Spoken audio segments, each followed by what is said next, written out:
What's the news today then? Let's take a quick. Oh.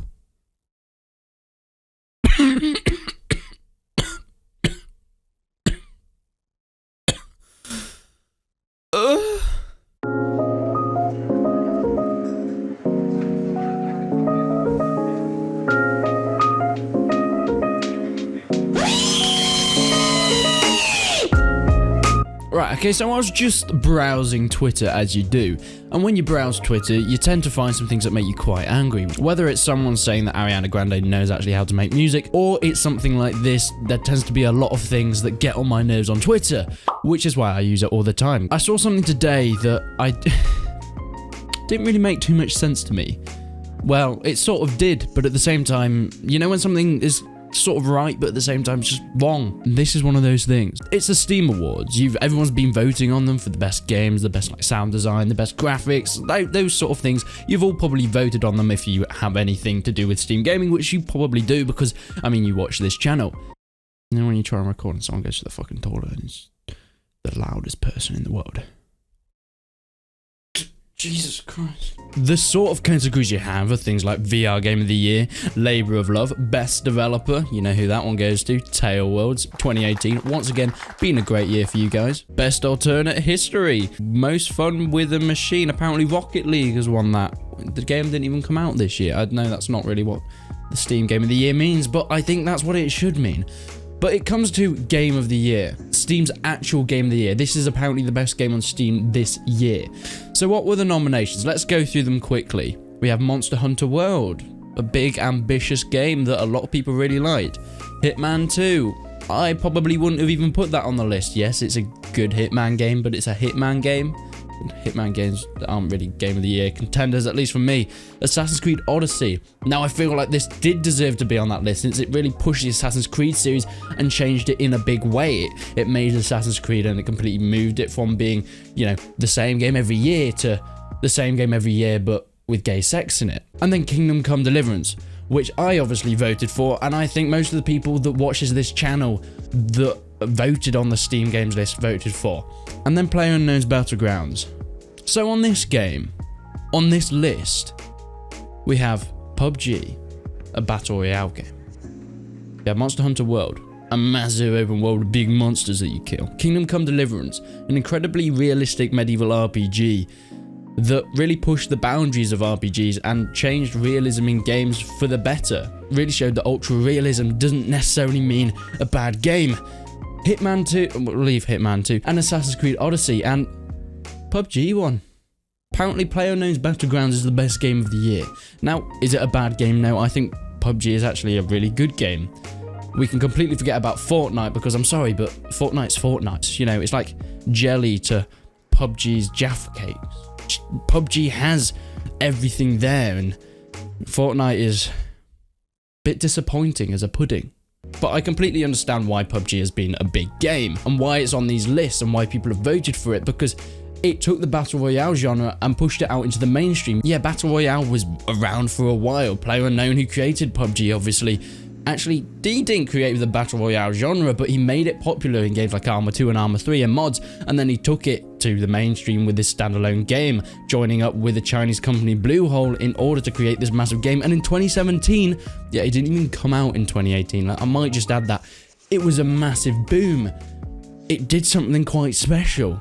And it completely took PC gaming by storm, and now it's on consoles and mobiles, and it's inspired games like Fortnite and Apex Legends, which I am so thankful, as a side note, that came out, and that has now destroyed Fortnite because, I mean, Fortnite. It's England, why is it so sunny? Go away, stop! Is PUBG really Game of the Year contender? Do you know what should have won? Kingdom Come Deliverance. You may think I have a bias towards it, of course I have a bias towards it. When people see me praising that game on my channel, they're like, you've got a bias towards Kingdom Come. Everyone has a bias, it's called opinions. And I think this game thoroughly deserved Game of the Year. And here is why. It was a completely new studio. Yes, everyone in the studio had probably worked in the gaming industry, and Daniel Vadvara was a veteran of the gaming industry and good games such as Mafia 2 and that series. But this was something new for a new unnamed company. They didn't have backing behind them at first because no one knew who they were. They completely started up for this game. Daniel Vavra wanted to make a realistic historical RPG, so he created a new company. But they got so much backing from people.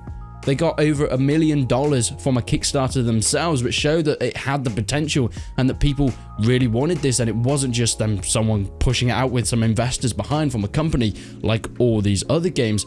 This is one that people wanted, and they showed that they really wanted, and the amount of hype behind it, and it was absolutely incredible when it came out. Yes, it had bugs, yes, it had glitches, but you know what also had bugs and had glitches? In fact, more so than Kingdom Come Deliverance was PlayerUnknown's Battlegrounds.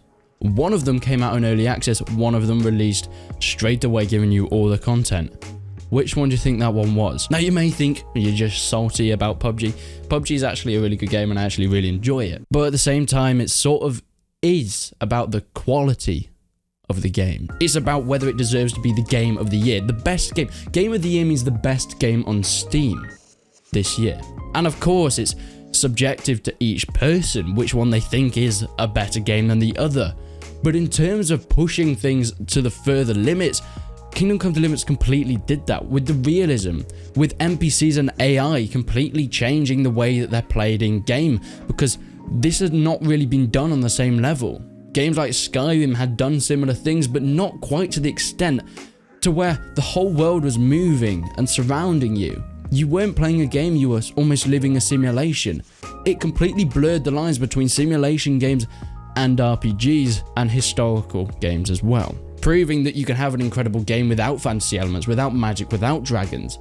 And I don't think that's really been in the game. Even games like Mount & Blade, where it is completely based on history, it still has fantastical elements. And it's not the same type of game because it's so much easier. And I know I'm saying this might be sacrilege. It is a lot easier to make a multiplayer game be fun. And that sounds weird. Why? What do you mean by that? Well, because multiplayer games are fun because they're multiplayer. You may know this with a lot of games you play. For example, Ark Survival Evolved, or more recently, Atlas. That was a mess of a game, but so many people played it. And it was widely known that it was a terrible game on release because of the mess and the bugs and the lack of content in it. But so many people played it because it was multiplayer and people love playing with your friends. Making a base with your friends, making ships with your friends, that was what people wanted to do. PUBG is the same. It is a multiplayer only game, which means it already has a head start. Having a multiplayer only game gives you that boost that you don't really get in a single player game. A single player game has to be perfected down to the T in order to make people play it and to become. And I have to say, with Kingdom Come Deliverance on this list, out of the 5 games on the list, is the only debut title. Yes, you could say PlayerUnknown's Battlegrounds sort of is, but Battle Royale has been around for ages. Kingdom Come Deliverance has always made its own genre with its release. When you have a multiplayer game, the extent and the quality of the game is a bit less so. I mean, think about Sea of Thieves. People really enjoyed that. That was actually quite an enjoyable game, but it was quite well known that there was no content in it. But it was because it was multiplayer. Imagine if Sea of Thieves was a single player game. Let's think about a game like that. No Man's Sky, does that ring a bell? If that game was multiplayer, even if No Man's Sky had half the content that the single player game had at release, but was multiplayer, the views would have been tenfold better than what it had. But because it was single player and didn't have the content, it got slated. If it was multiplayer and didn't have the content, people would still find it enjoyable and it would still get better reviews.